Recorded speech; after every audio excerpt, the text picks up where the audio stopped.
오늘이 여러분의 인생에서 가장 최고의 날이 되시길 바랍니다. 하나님께서 내게 생명을 주시고 주의 자녀가 되게 하셨다면 무엇을 인생의 꿈과 목표로 삼고 살아가야 할 것인가? 오늘 그 의미를 찾아서 승리하는 삶이 되시기를 바랍니다. 옆에 계신 분 축복의 인사를 나눕니다. 주님의 은혜로 크게 잘 되실 겁니다. 아멘. 하나님이 우리를 굽어 살펴주시고 우리를 보배롭게 하셨다면 무엇을 위하여 사는 것이 가장 가치 있는가? 그걸 발견하는 사람이 그리스도인입니다. 그래서 오늘 저는 여러분들과 함께 보배합을 열어라 라는 말씀의 제목을 가지고 함께 은혜를 나누고자 합니다. 한번 따라합니다. 보배합을 열어라. 아멘. 아침에 눈을 떴을 때요, 잘 잤다 하고 이렇게 시작하는 분들이 있습니다. 그럼 하루가 참 행복합니다. 즐겁습니다. 만나는 사람들이 반갑고 하루가 행복하게 시작할 수가 있습니다. 간혹 어떤 분들은 이렇게 일어나더라고요. 음해 죽겠네 그러고, 어이구 죽겠다 그러고 일어나니까 다 죽을 일만 보이는 거예요. 만나도 슬프고 마음은 상하고 근심 걱정은 떠나지 않고 살맛은 안 나고 이렇게 됩니다. 여러분이 누군가의 손을 씻어주면 그 사람 손만 깨끗해지는 게 아니라 여러분의 손도 깨끗해집니다. 여러분이 누군가의 귀를 즐겁게 해주면 그 사람만 즐거운 게 아니라 여러분의 귀도 즐거워집니다. 여러분이 누군가에게 불을 밝혀주면 내 앞이 먼저 밝아진다는 것을 오늘도 기억하시길 바랍니다. 그래서 주님께서 이 땅에 빛으로 오셨다라는 게 그겁니다. 빛이 있는 곳에는 어둠이 사라지고 근심이 사라지고 염려가 사라지고 모든 절망이 떠나갈 수 있도록 여러분 각자의 마음속에 그리스도의 영광의 빛이 함께함을 잊지 않길 바랍니다. 우리나라가 참 어렵습니다. 정치도 어렵고 경제도 어렵고 탄핵 정국으로 인하여서 계엄 정국으로 인하여서 잠시 혼돈과 어려움을 겪던 터라 이제 수습의 단계에 들어가긴 했지만 아직도 넘어야 할 산이 많습니다. 지난 금요기도회 때 이미 소천하셨지만 우리 이어령 교수님이 썼던 나라를 위한 기도의 한 문구를 제가 인용했습니다. 한번 다시 제가 읽어드리려고 해요. 비상에는 긴급 사태가 났을 때는 비상해야 합니다. 올라야 합니다 라는 뜻입니다. 싸움밖에 모르는 정치인들에게는 비둘기의 날개를 주시고 살기 팍팍한 서민들에게는 독수리의 날개를 주십시오. 주눅들은 기업인들에게는 갈매기의 비행을 가르쳐 주시고 진흙바닥의 지식인들에게는 구름보다 높이 나는 종달새의 날개를 보여주소서. 그리고 남남처럼 되어가는 가족에게는 원앙새의 깃털을 내려주소서. 이 사회가 갈등으로 더 이상 찢기기 전에 기러기처럼 나는 법을 가르쳐 주소서. 소리를 내어 서로 격려하고 선두의 자리를 바꿔가며 대열을 이끌어가는 저 따스한 기러기처럼 우리 모두를 날게 하소서. 그리고 이 나라를 사랑하게 하소서. 어려운 이때에 주를 알고 믿는 우리들의 기도가 되시길 축복합니다. 성탄의 큰 기쁨을 기다려야 될 이때에, 그런 연말을 소망 중에 보내야 될 이때에 우리는 혼란과 어려움 속에서 나라를 걱정하며 기도할 수밖에 없는 어려운 처지가 왔습니다. 하루속히 나라와 정치가, 경제가 정상화되어 바른 지도자가 세워지고 그리고 나라가 안정될 수 있도록 우리가 더 힘써 기도할 수 있길 바랍니다. 누가 어떻더니 하면서 판단하고 비난하고 조롱하지 말고 우리가 얼마나 나라를 위하여 눈물을 흘려 기도해 봤는가. 내 아픔을 위해서는 간절하고 눈물도 나는데 나라를 위해서는, 우리가 정치인들을 위해서는 얼마나 기도해 보았던가. 역사를 움직이는 것은 하나님의 손길에 있다는 걸 기억하시고 그 믿음이 오늘도 살아있기를 축복합니다. 어느 심리학 교수 한 분이 40명의 학생들에게 단어 연상 시험을 냈습니다. 칠판에다가 뭐라고 썼냐면 크리스마스 이렇게 썼어요. 그리고 이 단어를 통해서 생각나는 것을 적어보라 그랬습니다. 40명의 학생들이 다 적기 시작합니다. 여러분도 한번 떠올려 보세요. 크리스마스. 그랬더니 거기에 여러 답변들이 왔어요. 가장 많이 나온 것이 크리스마스 트리라고 이야기합니다. 선물, 그 다음에 카드, 그리고 산타, 그 다음에 캐롤, 막 이런 글들이 쫙 올라왔어요.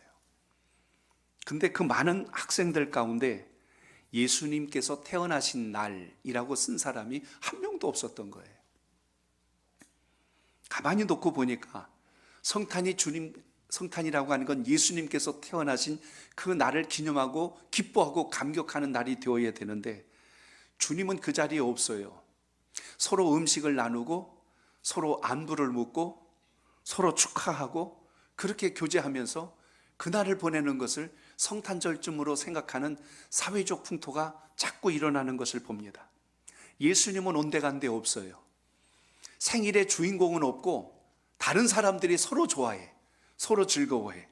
그러면서 그날이 그냥 축제일이라고 떠들고 마시고 놀고 그럽니다. 유대 땅의 베들레헴에 아기 예수가 태어났을 때도 별반 다른 점이 없었습니다. 당시에 헤롯 왕을 비롯하여 율법사들, 서기관들은 메시아의 오심에 대해서 말씀에 기록된 것을 이미 알고 있었죠. 심지어 동방에서 박사들이 큰 별이 났다고 해서 메시아를 찾으러 왔을 때 헤롯은 기뻐한 게 아니라 두려워합니다. 이 땅에 또 왕이 태어난다고? 그래서 견딜 수가 없었죠. 그래서 기뻐하고 축하한 게 아니라 2살 아래 모든 아이들을 학살하는, 죽이는 일까지 저지르게 됩니다. 그런데 오늘 본문 속에 우리가 읽은 내용을 보니까 동방에서 왔던, 이 동방이 어디냐면 바벨론 땅입니다. 그 먼 땅에서 유브라데 강 그 주변에 있던 그 지역, 당시에 가장 강한 힘을 가졌던 그 나라의 별을 연구하는 박사들이 큰 별이 움직임을 보고 저 별이 있는 곳에 큰 인물이, 메시아가, 왕이 날 것이다, 그리하여서 그들이 서둘러서 먼 길을 마다하지 않고 유대 땅을 찾아왔다는 것입니다. 오늘 그 모습을 보면서 오늘 이 예배를 드리는 여러분은 그 동방 박사와 무엇이 같고 무엇이 다를까? 오늘 다음 주 우리가 성탄절을 기다리는데 그 성탄절의 그 그날이 과연 여러분에게 있어서는 무엇이 준비되어 있고 무엇을 계획하고 있고 어떤 일을 하려고 하는가? 오늘 이걸 다시 떠올리면서 오늘 이 예배가 성탄의 기쁨으로 준비하는 복된 시간이 되시길 바랍니다.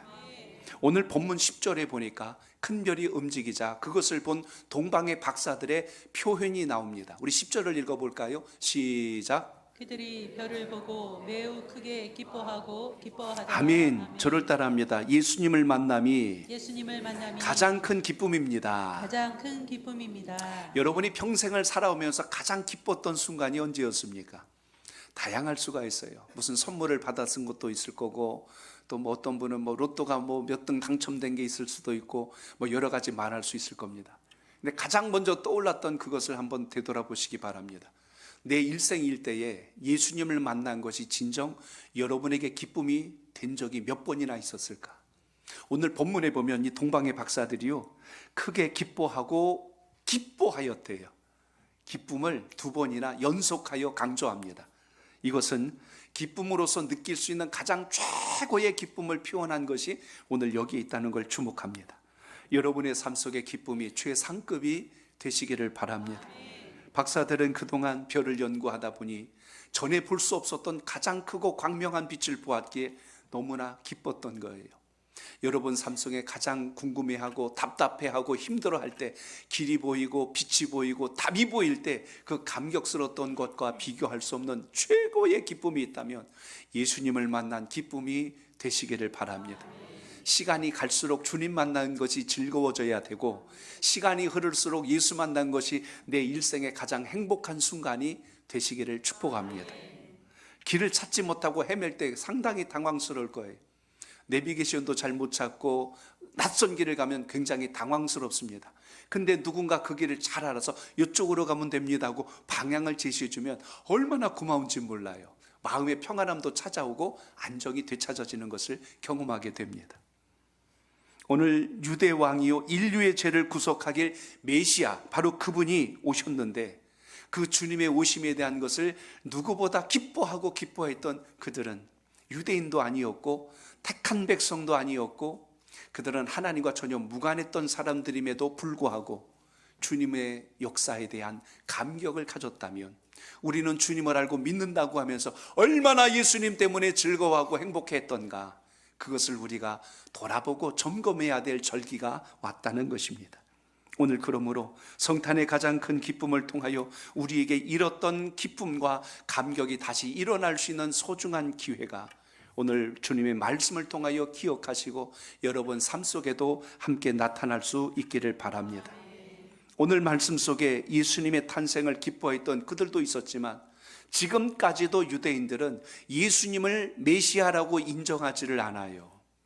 왜 그러하냐면 우리의 구주가 되고 만왕의 왕이 되고 메시아가 되신 분이 어떻게 벌거벗긴 채로 십자가에 매 달려서 처참하게 피를 흘리고 죽을 수 있단 말이냐.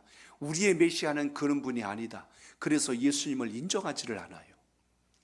그러나 그 주님께서 십자가에서 피를 흘리시고 대신 죽어주신 그 은혜는 저와 여러분들이 감당해야 될 죄값을 대신 짊어지셨기에 내가 흘려야 할 그 피를, 내가 매달려야 할 그 십자가에 주님께서 처절한 고통과 아픔을 이겨내 주셨다는 것을 깊이 생각하며 감사하는 신앙의 주인공이 되시길 바랍니다. 그러므로 오늘 일생일대의 주님과의 만남이 생명의 만남이요 구원의 만남이요 복의 시작이라면 주님과 동행할 수 있는 믿음의 고백이 이 순간도 살아있기를 바랍니다. 무덤덤하고 무감각하고 건조하고 메마른 신앙을 가지고는 결코 주님께서 나와 함께 하셨다는 것이 믿어지지도 않고 깨달아지지도 않고 내 삶 속에 어떤 영향도 줄 수가 없는 겁니다. 그래서 오늘 여러분은 살아가면서 내 삶 속에 가장 큰 기쁨의 순간은 언제였을까를 다시 되돌아보면서 주님의 오심을 다시 한 번 더 신비에 새겨 그 빛의 밝기가 더 밝아질 수 있는 소중한 기회가 되시길 바랍니다. 그러므로 오늘도 진정 주님을 만났다면 우리의 삶의 자세는 달라야 돼요. 세상의 것이 조금 부족하다고 그것 때문에 원망하고 내 인생은 불행하다고 푸념할 것이 아니라 세상의 그 무엇과도 바꿀 수 없는 주님을 만난 하나님의 사람이 되었으니 이 감격을 가지고 살아나는 소망이 여러분에게 날마다 복된 간증이 되고 즐거움이 될 수 있길 바랍니다. 요한복음 15장 11절에 보니까요 예수님께서 우리에게 주시는 기쁨을 이렇게 말씀합니다. 우리 같이 읽어봅니다. 시작. 내가 이것을 너희에게 이름은 내 기쁨이 너희 안에 있어 너희 기쁨을 충만하게 하려 함이라. 아멘. 내가 이것을 너희에게 이룬 것은 내 기쁨이 너희 안에 있어. 주님의 기쁨이 우리 안에 들어오면 그 기쁨이 우리 안에 충만하대요. 충만하다는 건 흘러 넘친다는 거예요. 사람이 기쁨이 넘치면 콧노래가 나오고 사람이 기쁨이 넘으면 얼굴에서 광채가 나고 사람이 기쁨이 넘치면요 주변 사람들을 행복하게 하잖아요. 어찌하여 사모님만 아멘일까? 옆에 계신 분하고 합니다. 그 말이 맞습니다. 시작. 그 말이 맞습니다. 아멘. 그래요. 평생 원수같이 그렇게 미워하고 원망하고 저주하며 사는 게 아니고 주님께서 우리에게 주신 은혜 때문에 여러분이 만나는 모든 분들을 행복하게 할 수 있는 축복의 주인공이 되시길 바랍니다. 그러므로 오늘 우리가 무엇을 붙들어야 될 것인가? 동방박사들을 잘 보면서 우리가 회복해야 될 신앙의 모습을 봅니다. 그래서 오늘 11절이 참 중요해요. 자, 11절 읽어봅니다. 시작. 집에 들어가 아기와 그의 어머니 마리아가 함께 있는 것을 보고 엎드려 아기께 경배하고 보배합을 열어 황금과 유향과 몰약을 예물로 드리니라. 아멘. 저를 따라합니다. 믿음은 현실을 넘어 하나님을 바라보는 것입니다. 하나님을 바라보는 것입니다. 아멘. 오늘 굉장히 중요한 대목이니까 기억하셔야 돼요. 믿음이 있다라는 것은 현실을 넘어서 하나님을 바라본다. 그러니까 우리의 시선은 눈에 보이는 걸 보고 살아가는 게 아니고 그 뒤에 일하시는 하나님의 역사를 보며 사는 사람, 그게 그리스도인이란 뜻입니다. 동방의 박사들이 집에 들어가서 누구에게 경배했대요? 아기와 모친 마리아를 보고 엎드려 경배했더라 라고 되어 있어요. 여기 집이라는 것이 아마도 예수님께서 탄생하셨던 마구간이 될 수도 있고, 거처를 옮겨서 여관에 어떤 또 방이 났으니까 그곳으로 들어가실 수도 있을 것입니다. 그런데 오늘 마리아와 요셉의 삶을 여러분이 아신 바와 같이 그는 목수의 아들이었어요. 예수님은. 그렇다면 요셉이 목수이기에 그의 삶 또한 넉넉하지 않았다는 것을 충분히 우리가 인지할 수 있습니다. 동방에서 찾아온 박사들은 왕이 나셨다고 하니까 대단한 분이 대단한 장소에서 엄청난 호의와 경배를 받으며 그 자리에 있을 줄 알았는데, 허름한 집에서, 그리고 신분도 변변치 않는 사람이, 그리고 마리아가 허름한 강보에다가 아기를 안고 있는 것을 보니, 아니 이게 왕이 맞는 거야? 아마 혹시라도 그 마음속에 그런 생각을 가질 수 있었을 겁니다. 육신의 눈으로 본다면 가난한 요셉과 마리아와 아무 힘없고 연약한 아기 예수만 눈에 띄지 다른 건 볼 수가 없을 거예요. 그런데 오늘 그 상황에서 이 박사들이 어떻게 행동하고 있다고 기록했냐면, 그것을 보고 엎드려라고 돼 있어요. 여기 엎드렸다는 것이 목례하거나 허리만 숙였다는 뜻이 아니라 무릎을 땅에 대고 팔을 땅에 대고 납작 엎드려서 얼굴과 코가 입이 땅에 닿는 것, 이게 당시에 말하는 엎드려예요. 엎드려, 납작 엎드려. 군대에서 여러분 이 각계전투 훈련을 할 때요, 포복하는데 납작 엎드리지 않으면 적의 총알에 의해서 몸에 상처를 입고 때로는 죽을 수 있기 때문에 그 엎드리는 훈련을 많이 합니다. 그래서 납작 엎드려. 훈련을 어느 정도까지 하냐면 철망을 쳐놓고 위에다가 기관당 총을 바바바바방 하고 쏴요. 그러니까 납작 엎드려서 기어가야 돼. 조금이라도 들면 헬멧에 총알이 맞거나 큰일 나니까 그 훈련을 시키는 거예요. 저는 훈련소에서 훈련 받을 때요, 진짜 총알 맞아 죽는 줄 알았어요. 바바바바방 그러면서 총소리가 나고 스피커에서 얼마나 이렇게 업차 하고 소리를 질러대는데, 가만히 보니까 아 이거 국가 기밀인데 이거 큰일 날 뻔했네. 소리만 나지 실제 총알은 안 쏘더라고. 아 그 괜히 잘못 쐈다가 오만집 아들 총 맞아가지고 어디래 해가지고 괜히 큰일 나면 뭔 일 날까봐 그랬는지, 아 이것도 훈련소들 안 갈 것 같은데 이러면 또 실감 나지가 않아요. 소리만 얼마나 요란하게 했는지. 근데 납작 엎드리래요. 근데 오늘 여기 엎드리라는 말의 의미는 가장 최고의 권위와 존엄을 향하여서 경배하는, 가장 최고의 존경과 경외를 보이는 마음으로 엎드렸다는 사실을 봅니다. 신분적으로 본다면 동방에서 온 이 박사들이 훨씬 더 신분이 높고 세상으로 더욱더 존경받을 만하고 인정받을 만한 인물들입니다. 그런데 지금 여기 보니까 이들은 뭘 본 거예요? 마리아와 요셉의 신분을 본 게 아니라, 지금 아기로 오신 예수 그리스도의 연약한 아기 모습을 본 게 아니라, 이분이 앞으로 어떤 분이 되실 것을 마음으로, 믿음으로 영접하였기에 그 자리에 엎드려 경배했다는 것을 잊지 않길 바랍니다. 그러므로 우리는 여기서 발견해야 될 중요한 대목이 있어요. 하늘의 별만 바라보고 있던 그들이 더 크고 놀라운 별이 떠오른 것을 발견했다는 것은 얼마나 그것을 또한 기대했을까 하는 것을 우리가 생각해 볼 수 있어야 합니다. 바빌론 땅에서 유대 땅까지 오는 거리가 적지 않은 거리입니다. 상당한 거리를 낙타를 타고 찾아왔어요. 환영한 것도 아니고 초대한 것도 아닌데 그걸 찾아와서 경배할 정도라면 얼마나 그 마음속에 경외심을 가졌을까를 우리가 생각해 봐야 합니다. 메시아의 탄생은 겉으로 볼 때는 너무나 초라했어요. 그러나 그 내면과 그 앞으로 주님이 하실 일을 생각한다면 엄청난 역사의 시작점이었다는 것을 주목합니다. 진정한 믿음이란 눈으로 보는 것이 아니라 믿음으로 볼 때 하나님의 역사가 시작되는 것을 깨닫게 된다는 걸 잊지 않길 바랍니다. 히브리서에 보면 믿음은 바라는 것들의 실상이요 보이지 않는 것들의 증거라고 말씀합니다. 그렇기 때문에 믿음이 있다라고 하는 사람들의 공통점은 내 형편과 내 처지로 인하여서 낙심하거나 절망하는 것이 아니라 하나님께서 여러분에게 하실 일을 바라보고 소망하며 가는 사람이 믿음의 사람이라는 것을 잊지 않길 바랍니다. 다니엘서를 보면 다니엘의 세 친구가 당시 그때 왕이 느부갓네살 왕인데요, 왕이 자기의 존엄을 높이려고 금으로 된 신상을 엄청나게 높이 세워놨습니다. 그리고 거기에 절하지 않는 자들을 뜨거운 불 속에다 집어넣겠다고 명을 내렸어요. 근데 그때 당시 사드락 메삭 아벳느고가 하는 세 친구가 절하지 않습니다. 한눈에 띌 만큼 그들이 하지 않자 그들을 그 불 속에 집어넣으려고 할 때 그들의 고백이 오늘 이 말씀과 연계해 본다면 우리가 쉽게 이해할 수가 있는데요. 이 세 사람이 뭐라고 이야기하는지 한번 읽어볼까요? 다니엘서 3장 17절로 18절 세 절을 같이 봅니다. 시작. 왕이여 우리가 섬기는 하나님이 계시다면 우리를 맹렬히 타는 풀무불 가운데에서 능히 건져내시겠고 왕의 손에서도 건져내시리이다. 그렇게 하지 아니하실지라도 왕이여 우리가 왕의 신들을 섬기지도 아니하고 왕이 세우신 금신상에게 절하지도 아니할 줄을 아옵소서. 아멘.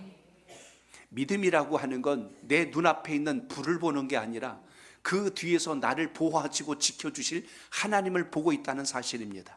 믿으시면 아멘. 이거 기억하셔야 돼요. 이거 모르면 세상 사람과 똑같습니다. 예배만 드리고 사는 모습은 세상 사람과 똑같으면 그게 무슨 믿음의 사람이에요. 예수 믿는 거 거짓말이에요. 오늘 이 세 사람이 어떻게 해요? 왕이여 우리가 섬기는 하나님이 계시다면 우리를 저 맹렬히 타는 풀무불 가운데서 능히 건져내시겠고 왕의 손에서도 우리를 건져내실 겁니다. 신앙은 이 힘으로 가는 겁니다. 주님을 믿고 가는 거지 내 감정과 생각과 이성과 경험을 붙들고 가는 게 믿음이 아니거든요. 환경 속에서 오는 불행과 역경을 고난으로 해석하지 말고 축복을 향한 통로로 볼 수 있는 눈이 열려야 복이 있습니다. 언젠가 제가 일본의 가장 큰 부자 중에 한 인물을 소개한 적이 있습니다. 일본의 내셔널이라고 하는 기업이 있어요. 이름 들면 다 아실 겁니다. 그가 94세로 세상을 떠나기 전에 그는 570개의 산하 회사의 기업체를 만들어냈어요. 그 직원만 당시로 13만 명이 넘습니다. 어마어마한 대기, 우리나라 최기업, 최고 기업하고는 비교도 안 될 만큼 엄청난 기업이죠. 그걸 일궈냈어요. 마츠시다 고노스케라고 하는 회장인데요. 그분의 이야기를 좀 잠깐 언급하려고 합니다. 그는 어렸을 때 이야기를 제가 읽어보니까 아버지가 파산을 했어요. 그때가 초등학교 4학년 때. 그래서 학교를 더 못 다녔습니다. 학교 다닐 만큼 학비를 지원해 줄 수도 없는 정도로 집안이 망해버렸어요. 그래서 초등학교 4학년 중퇴, 그게 오늘 고노스케 회장의 학벌의 전부입니다. 초등학교 4학년. 그래서 자전거 매장에 가서, 점포에 가서 직원으로 일을 합니다. 그 어린 나이에. 저녁마다 집에 계신 어머니가 생각나고 눈물을 흘리며 그 어린 시절을 보냈어요. 그리고 그 이후로 85년이 지난 후 일본의 굴지의 대기업 내셔널이라고 하는 큰 대기업을 일궈냈던 그가 어느 날 직원 한 사람이 90세가 된 이 회장에게 질문을 던집니다. 회장님, 어떻게 하여서 이렇게 큰 기업으로 성공하실 수 있었는지 그 비결을 좀 알려주세요 라고 이렇게 물었습니다. 고노스케 회장이 그에게 이렇게 이야기합니다. 나에게 있어서 하늘이 내려준 세 가지 은혜가 있습니다. 그러니까 그럼 그렇지, 뭔가 이렇게 일으킬 만한 뭐가 있었기 때문에 됐지 하고 그것이 도대체 무엇일까가 궁금해진 거예요. 그랬더니 고노스케가 그 직원에게 이렇게 설명을 해줍니다. 첫째는 내가 가난했던 것이고, 둘째는 내가 몸이 약했던 것이고, 셋째는 내가 배우지 못한 것입니다 하고 설명하더래요. 직원이 볼 때는 기가 막힌 거예요. 아니 세상에 불행한 요소는 다 갖췄는데 그게 무슨 은혜입니까? 그게 무슨 하늘이 내린 선물입니까? 하고 도대체 이해가 안 된다고 하니까 설명을 해줬대요. 잘 들어보게. 나는 가난 속에서 태어났기 때문에 부지런히 일하지 않으면 잘 살 수 없다는 진리를 깨달았네. 그래서 그때부터 나는 열심히 살아야 된다는 마음을 갖고 지금까지 살아왔네 하고 이야기합니다. 가난 때문에 뭘 알았대요? 열심히 일하지 않으면 살 수 없다는 걸 알았대요. 어떤 사람은 나는 가난하니까 이럴 수밖에 없어, 나는 형편과 처지가 이러니까, 나는 부모님을 잘 못 만났으니까 이렇게 사는 게 당연해, 이렇게 사는 사람도 많아요. 그런데 고노스케 회장은 나는 가난하기 때문에 이렇게 살아서는 안 되겠구나라고 마음을 바꿔먹은 거예요.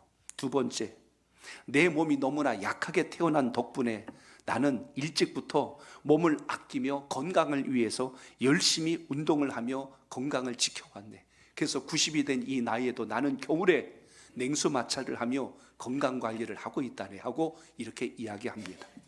나는 몸이 약하니까 그 일을 못합니다. 나는 능력이 없으니까 그 일을 안 합니다. 이렇게 말하는 사람도 있는데 나는 그것이 없기 때문에 나는 더 이것을 관리하여 나의 체력을 유지하겠습니다 하고 이렇게 다짐했다는 거예요.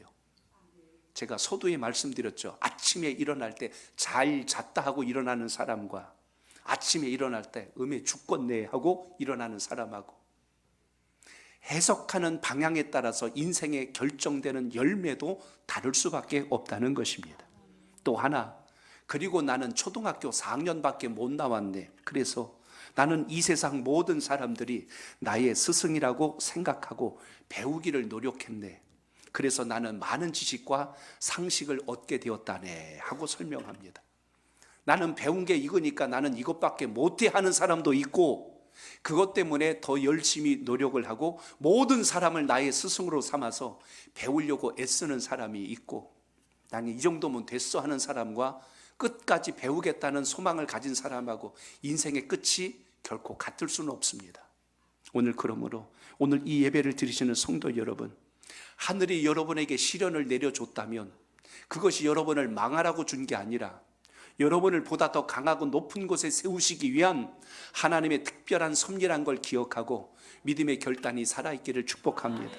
로마서 8장 18절에 보니까요 이렇게 말씀합니다. 같이 읽습니다. 시작. 생각하건대 현재 고난은 장차 우리에게 나타날 영광과 비교할 수 없도다. 아멘. 지금 우리가 겪고 있는 고난은, 지금 겪고 있는 어려움은, 우리 민족이 당하고 있는 이 아픔의 시간은 결코 우리나라가 무너지는 시간이 아니라 하나님께서 더 강하고 높게 세우시기 위한 기회라는 것을 기억하시고, 여러분 각자에게도 지금 시련의 시간이요 어려움의 순간이 있다면 그것이 여러분이 무너지는 시간이 아니라 다시 이것을 딛고 일어서라고 주신 디딤돌이 되시길 바랍니다. 어떤 사람에겐 걸림돌이요 어떤 사람에겐 디딤돌이 될 수 있는데, 오늘 예배를 드리신 여러분 모두가 인생의 디딤돌을 잘 딛고 일어나는 간증자들이 되시길 바랍니다. 그러므로 오늘 주님 전에 올 때도 마찬가지예요. 눈에 보이는 것만 보고 판단하고 그것 때문에 낙심하지 말고 예수님을 꼭 발견하시길 바랍니다. 주님 만나려고 주의 전에 왔는데 사람만 보고 가면요 마음에 시험만 들어요. 오늘 주님을 만나셔야 은혜가 시작이 됩니다. 사람 바라보지 말고 예수님 바라보는 여러분의 믿음 되시길 바랍니다. 옆에 분에게 확인시켜 주세요. 사람 바라보지 말고 예수님 바라보시기 바랍니다. 시작. 아멘. 그래요. 주님을 인격적으로 만나야 인생이 달라지지. 맨날 사람 꽁무니 쫓아다녀봤자 실망했네, 잘못됐네, 어쩌네 하고 그 원망만 하고 산다니까요. 교회 공동체는 주님 만나려고 온 곳이에요. 주님 때문에 변화되는 분들이 있는 곳입니다. 그러므로 우리의 형편과 처지는 세상 속에 살다 보니 다 연약하고 부족한 것 투성입니다. 그러나 그 온전한 주님 때문에 내 인격이 달라지고 내 삶의 변화를 준다는 걸 기억하셔서 그 믿음이 함께 하시길 바랍니다. 동방에서 온 박사들이 지금 요셉과 마리아의 겉모습만 봤다면 실망 엄청나게 했을 거예요. 시험 들어갔을 거예요. 아이고 내가 잘못 여기까지 와버렸네 막 그랬을 거예요. 근데 그 주님을 통하여 하나님의 영광이 무엇인지를 알았기에 오늘 그들은 보배합을 열어서 경배했다고 말씀합니다. 저를 따라합니다. 주님을 위해 보배합을 준비해야 합니다. 자, 11절에 보니까 그 보배합이 나옵니다. 같이 읽어봅니다. 시작. 집에 들어가 아기와 그의 어머니 마리아가 함께 있는 것을 보고 엎드려 아기께 경배하고 보배합을 열어 황금과 유향과 몰약을 예물로 드리니라. 아멘. 여기 보니까 그 집에 도착한 동방의 박사들이 각자 준비한 예물을 드렸는데 첫 번째 황금을 드렸대요. 당시에 왕이나 귀족이나 높은 지위에 있는 사람을 만나려면 반드시 예물을 준비하는 것이 관례입니다. 그래서 가장 최고로 치는 게 황금이에요. 황금은 성경을 통해서 볼 때 왕을 상징합니다. 왕권을 상징해요. 이 선물을 받을 분은 왕입니다. 메시아 예수 그리스도가 만왕의 왕이요 만주의 주로 오셨다는 것을 선언하는 상징적 예물이 지금 주님 앞에 드려지는 장면을 볼 수가 있습니다. 그게 몇 돈이었을까를 떠올리지 말고 그 정성을 생각하셔야 돼요. 가장 귀한 것을 드리려고 보배합을 열었던 그 박사의 마음을 여러분이 보셔야 됩니다.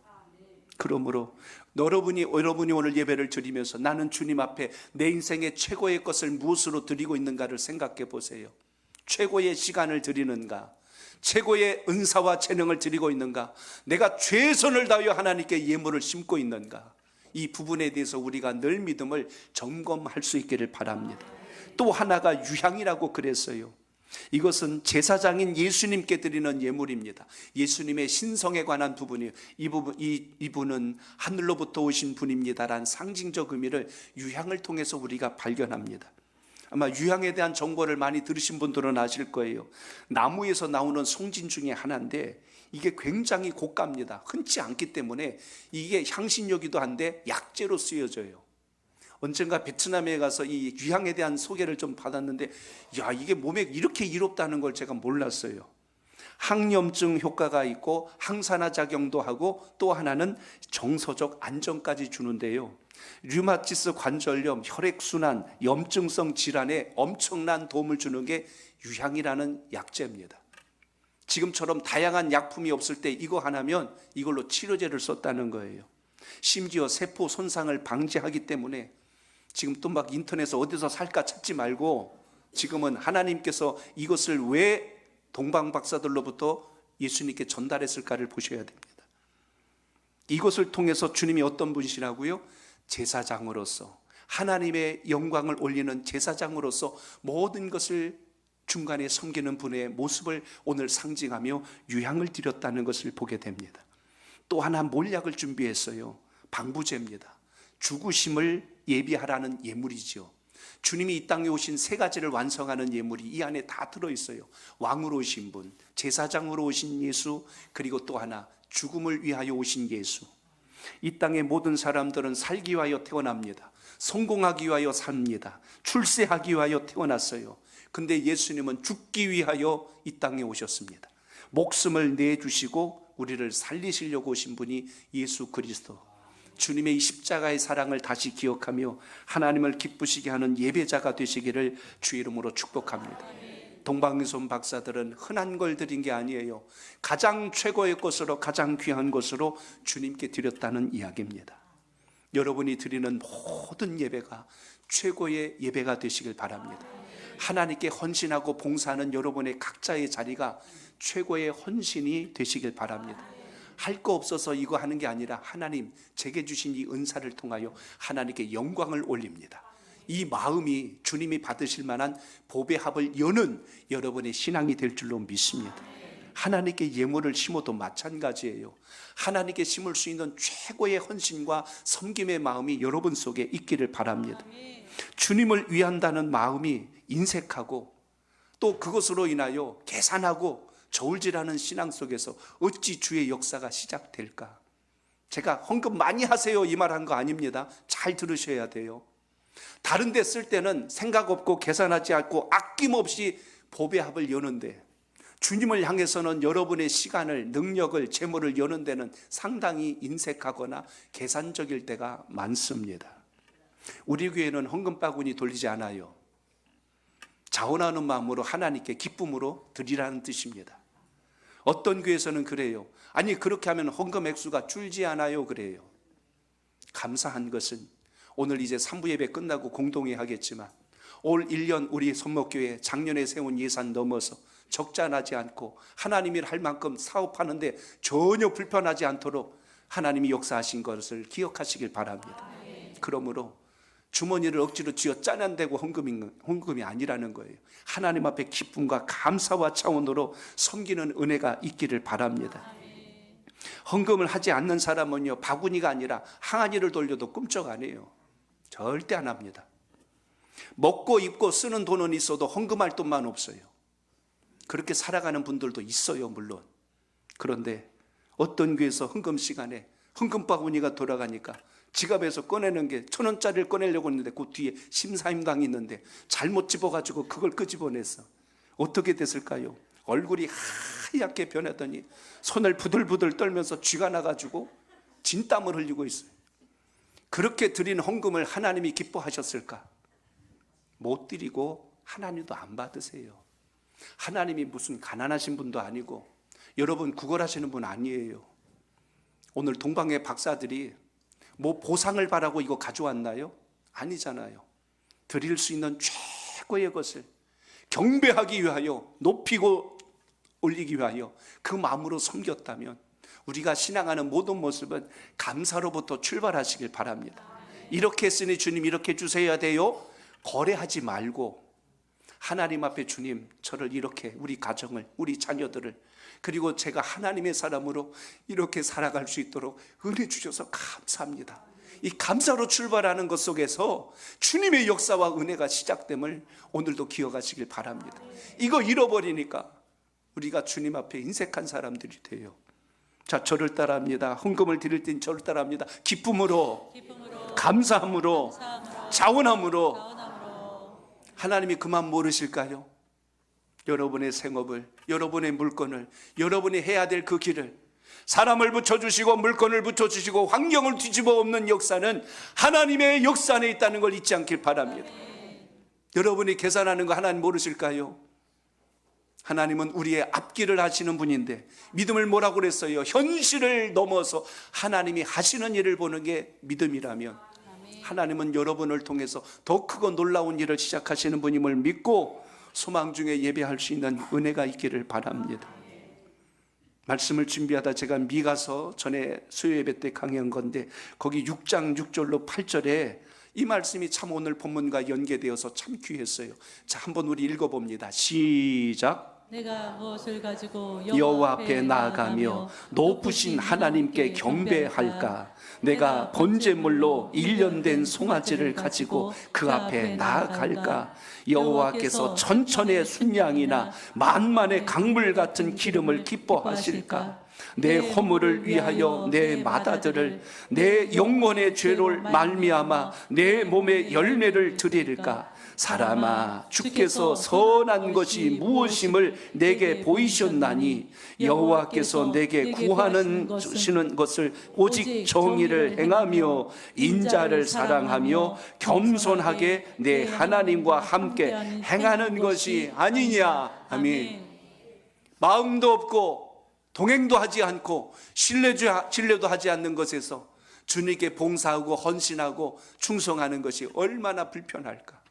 오늘 주님 앞에 여러분 드려지는 모든 예배와 여러분의 삶의 헌신은 항상 기쁨과 감사와 자원함으로 동방에서 아기 예수를 찾아왔던 것처럼 드려지는 은혜가 있기를 축복합니다. 하나님의 택한 백성들도 아니었어요. 그런데 주님을 경배할 때 최고의 모습으로 경배했던 그들처럼 성탄의 기쁨을 기다리는 여러분의 마음속에 이 세상 무엇과도 바꿀 수 없는 가장 최고의 인생으로 하나님께 드려질 수 있는 삶이 되시기를 주의 이름으로 축복합니다.